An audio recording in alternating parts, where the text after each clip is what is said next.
friends, today Miss Whitaker is going to read to you the book Rain. So we've been having lots of rain recently, so I thought this would be a good book to read. So Rain was written and illustrated by the same person. Her name is Manya Stojic.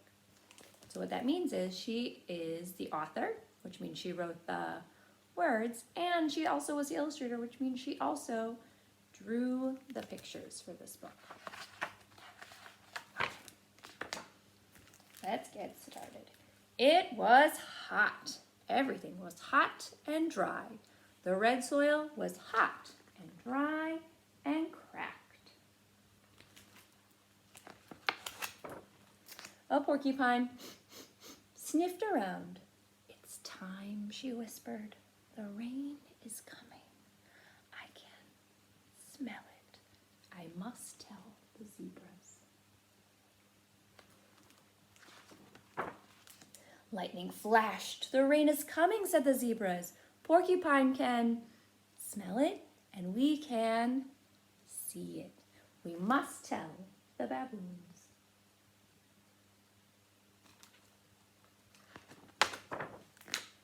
Thunder boomed. "The rain is coming," cried the baboons. "Porcupine can smell it. The zebras can see it. We can hear it. We must tell the rhino."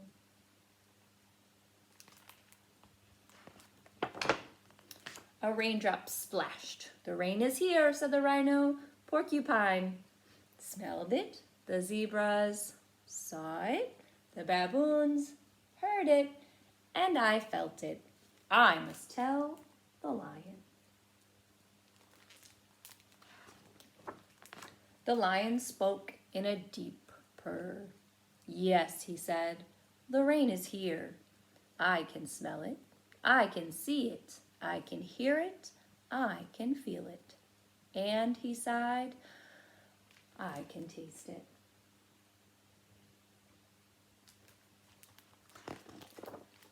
It rained, and it rained, and it rained, and it rained. It rained until every river gushed and gurgled. It rained until every water hole was full.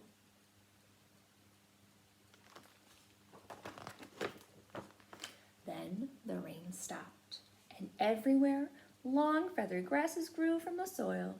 Every tree began to sprout fresh green leaves. Have you noticed the green in your neighborhood? The grass and the leaves and the plants beginning to grow?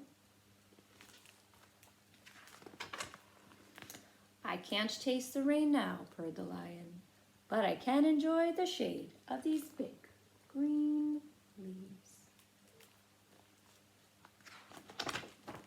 "I can't feel the rain now," said the rhino, "but I can lie in the cool, soft, squelchy mud."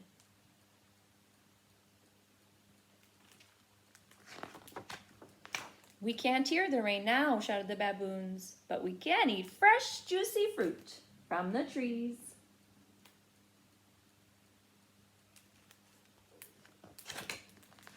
"We can't see the rain now," said the zebras, "but we can have a refreshing drink from the water hole."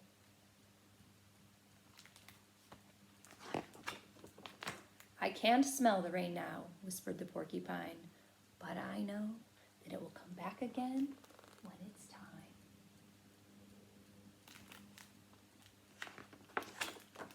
The sun shone over the plain. It was hot. Everything was drying out.